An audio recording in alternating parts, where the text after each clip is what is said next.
Rakhi. I am the creative mind behind the Spinning Wheel ATX. We are today at our beautiful studio space. I started my career with being an IB math teacher. I taught IB students mathematics for almost 9 years, moved back to India. I feel I was born creative, but coming from the background I come from, if you're not a doctor or an engineer, the least you can be is being a teacher. Uh, when I moved back, I thought my passion has always been being creative, and I will definitely pursue that. That's the time I put in all my savings and investments to open the first spinning wheel in Bangalore, India.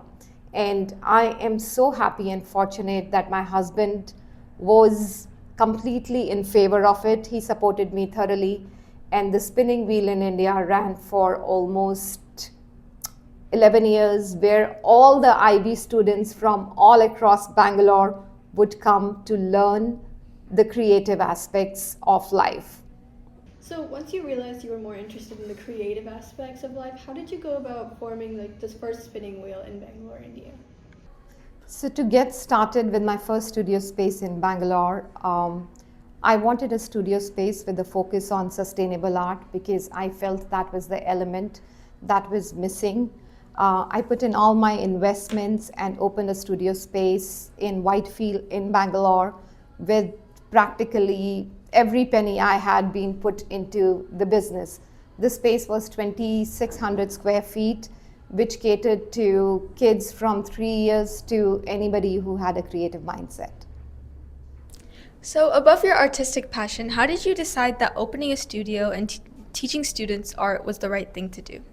Since I was teaching high school kids, I was exposed to kids and what kind of art was being done at school. I felt there was one element that was deeply missing in terms of the art teaching, which is boxing the kids, telling them a table is a table and that's how it's drawn. I wanted my studio space to pick it from there and tell kids that if you lift up the table, put the slats, it becomes a bookcase. I wanted their creativity to flow without boxing them or telling them this is how it is done. I wanted them to come in and experience, fail, make weird art, reflect on it, and come up with their own creative art and skills. That's a really great way to look at it. So, did any of your education as a teacher or even in your medical path transfer over to helping you run your own studio? I did my bachelor's in mathematics with a lot of extensive training in IB teaching. I genuinely believe that if I had not been an IB teacher for 10 years, opening the studio space with an intent of teaching kids to learn art in a fun environment would not have been possible. While I was teaching high school kids mathematics at the same time, since my passion is art, during my free time and on weekends, I would go to Chitrakala Parishad, which is a great place for people who want to pursue art, take courses in clay, ceramics, and recycle art, which is very close to me and which is my passion. Okay, I know that with a creative mind, it can be hard to convey what you are seeing into your art piece. So how did you learn to do that? By creating art, even if you are a failure, continue doing it till the time you feel that this is the piece which resonates with what your vision was, and continue creating. Do not judge your art. I would say just keep making art. That's so freeing to hear. I feel like when I make art or like when I'm in an art class, it can be hard to be like to not get frustrated when you see things not turn out the way you wanted to. But the way that like your philosophy of thinking art is beautiful, like even when it's not perfect, I just think that's so beautiful. So we at Spinning Wheel call it perfect imperfections. Do not judge. What looks beautiful to you might not be beautiful for me. So I would say the process, the beauty is in the process of creating rather than focusing on the final outcome. The final outcome is bound to be great provided you continue working on it, making yourself better, and continue creating. Absolutely. So you mentioned you wanted to focus on sustainable art earlier in our conversation, and when we look around your studio, you've used so many different materials to create such beautiful art. So how did you turn someone else's trash into your treasure, and how did you come up with using all these different materials to make art? I feel today's economy is a consumer's economy. There is so much of plastic that goes in the landfill. I genuinely felt that so much of it can be used. A glass bottle takes about 1,000 years to be decomposed, which is so sad. We are consuming so much of plastic and glass. I felt why not to convert it into a beautiful piece of art and to train the young minds to transform that energy into artistic energy. And I feel any change that has to happen with our little kids. So once their mind set is trained to look at things differently, it would bring a bigger impact on the society. And that is why I came up with the creativity and also the recycling as a core to the spinning wheel. That was really great. That was such a great response because I agree, like now, so much of the world we're trying to focus on like reducing climate change and reducing pollution.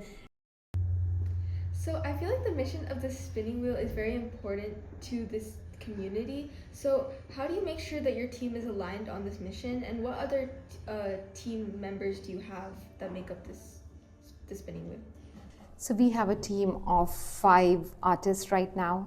The reason I call them artists is despite having a formal degree from an art school, they have a passion for art. They live, eat, breathe art, and that is what I look for when I am looking to hire. How passionate you are about art and how easy it is for you to learn and differ from the regular standards on how art is taught. So all the team members you'll meet, the kind of love they have for art is immense, and how passionate even they are about teaching art to the kids and anybody who's coming in to experience art at the spinning wheel. Yeah, I feel like that's so important today. Like I love when people do something that they're actually passionate about instead of caring about other job incentives. So I'm really glad you looked for that. And you'll be surprised when people come for the interview and when they apply for a position at the spinning wheel. I have not even once checked on their art portfolio or asked them about demonstrating any kind of art.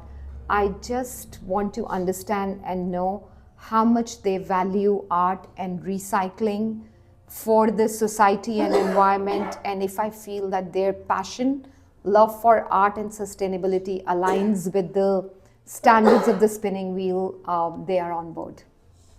Yeah, I feel like that's really important because passion can take you anywhere. Absolutely. I know you said that being an employee at the spinning wheel can be very demanding. How do you and your teammates maintain a good work-life balance? When you are creative and passionate about something, you love the challenges that come with it and they don't seem as a challenge. Yes, on weekends the studio gets extremely busy. We have our potter's wheel running from 10 a.m. in the morning till 7 p.m. Is it exhausting? Yes. But in the process, do we learn something? We learn a lot. We learn how customers and our clients want to shape up their pots. Sometimes they come up with such great challenges in terms of we've never tried them before, but that time we work on it, we work together with them and come up with the pots and pans which they love to create. So all the exhaustion goes away and we go back home with a sense of achievement. This just shows how passion is such an amazing force. It can really just show us how to do anything and lead us to do anything. So we've talked a lot about challenges that you faced, but so what are some challenges that you faced with maybe bringing up the spinning wheel, even the first one, and what are some challenges you face maybe every day as a business owner? So one of the biggest challenges, we talk about recycling, we talk about educating young mindset about recycling, but when it comes to actually guiding and helping the kids to come and create something out of sustainability, I feel that mindset is still not there. It's getting there, but it's definitely not there. And the other big challenge is absolutely promoting and marketing yourself. We love what we do, we are so passionate about creating. So, marketing becomes a little bit out of our comfort zone because we are completely immersed in the creative aspect and teaching aspect that telling the people or the world about the concept like the spinning wheel exists becomes a little bit challenging for us. So you talked a lot about your mindset and how you really focus on the process of the creation rather than the final product. How did you develop this mindset and get over the difficulties of dealing with like, oh, my art looks bad, or oh, I don't like this final product? And how do you teach your students to do the same? Coming from the IB background helps me a lot and also helps me teach my kids that the beauty is in the journey and the process and not the final destination. Having a learner's mindset is very, very important. Today's world is all about AI, and AI, the panic and the fear of AI taking over our jobs.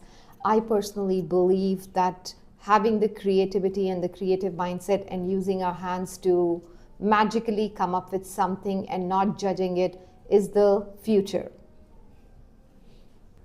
We know you taught IB math for up to 10 years, but do you have any regrets that you didn't channel your passion and creativity and art earlier?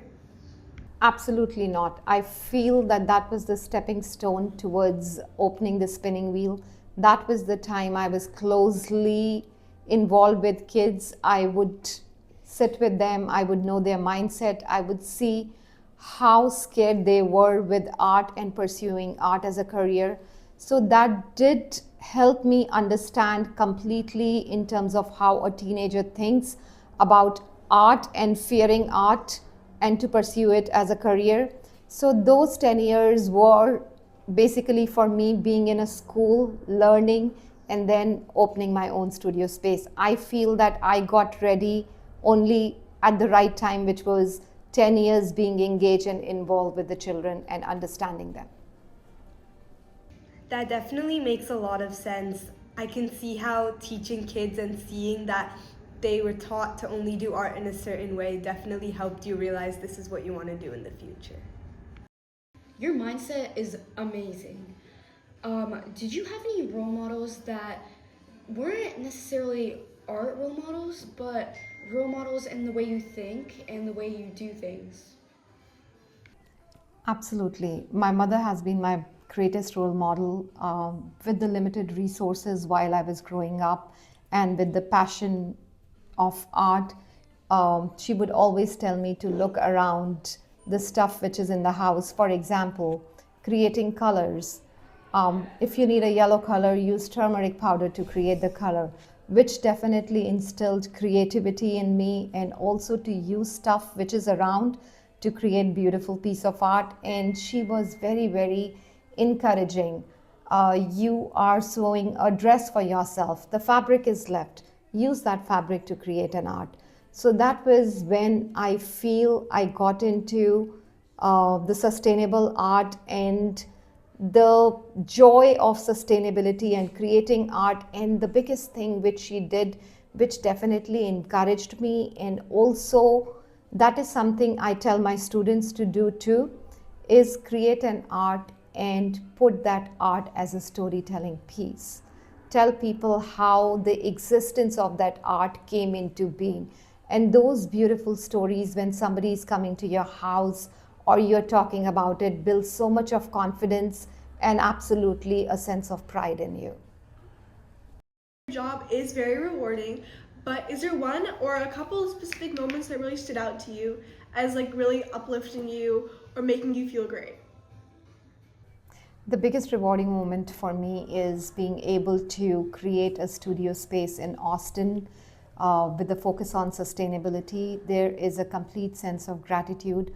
I genuinely believe that there is room for more and more people to dwell and think about opening the creative spaces in and around them. so that more kids can leverage, and which helps as a healing mechanism for them too. So, especially with the introduction of AI, how do you think your career field and your business will evolve in the future? I genuinely feel with more AI taking over, there is more need to have creative spaces around. The biggest benefit which we are going to be having within AI is AI helping us with marketing and sales rather than the creative aspect. I feel people would come in more to use their hands and mind to be engaged and involved in the creative process. So definitely sales and marketing is one area where we are going to benefit a lot with the AI. Finally, do you think being a mixed media artist is a career to consider?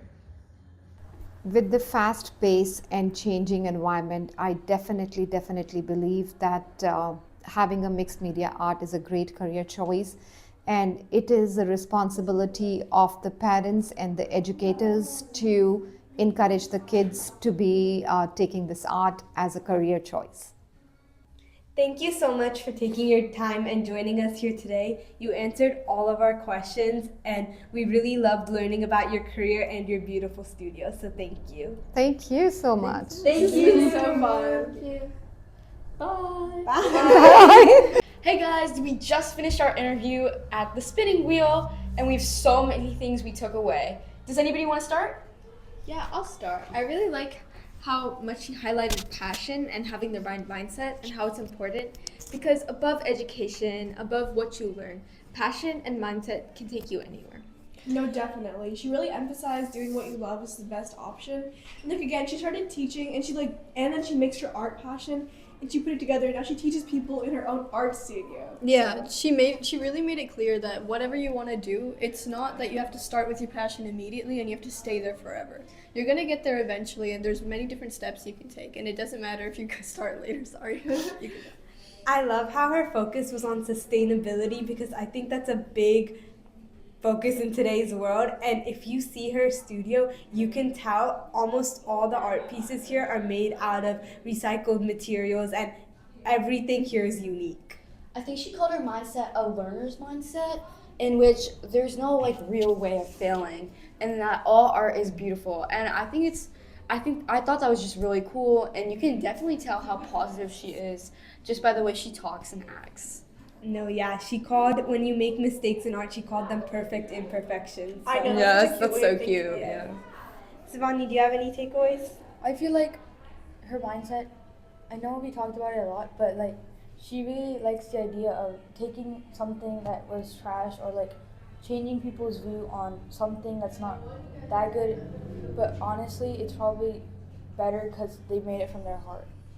Yeah, speaking of changing views, she talked a lot about how kids were like taught to make art in a specific way, and that one of the reasons that she decided to make this studio, or the first one in India, is to help students realize that there's different ways you can do it, and that relates to like the perfect imperfections, because everyone sees things differently. Mm-hmm. Talking about while she was in India, she also mentioned how her teaching skills as an IB teacher really transferred over, and how she doesn't regret not picking art sooner, because she knows that she wouldn't have been where she was today if she didn't have the teaching skills as an IB teacher. Especially since she works with like students and kids today. Yes. It's like really helped. Sorry, I just wanted to say, I think it really helped her. She knew her passion was art, but how to channel it as a career really came through after she Definitely. experienced It's different teaching. for everyone. Like, if you like art, it doesn't mean you have to be an artist. Or like, if you like interior design, it doesn't mean you have to like design houses. It's like, you can channel your passion in multiple different ways. Yeah. And like, you don't have to pre-plan it. It can just come to you like it did for her. Mm-hmm. Yeah. I also like how she broke her Indian stereotypes and chose Yeah. art. As like she mentioned, she was like, her parents weren't as happy, but once they saw she was being successful, they were really proud of her. Exactly. Okay. I think that's it, yeah. All right, guys, I think that's all we have for today. Thank you so much for watching, and be sure to check out her video. There's tons and tons of great stuff in there. Bye.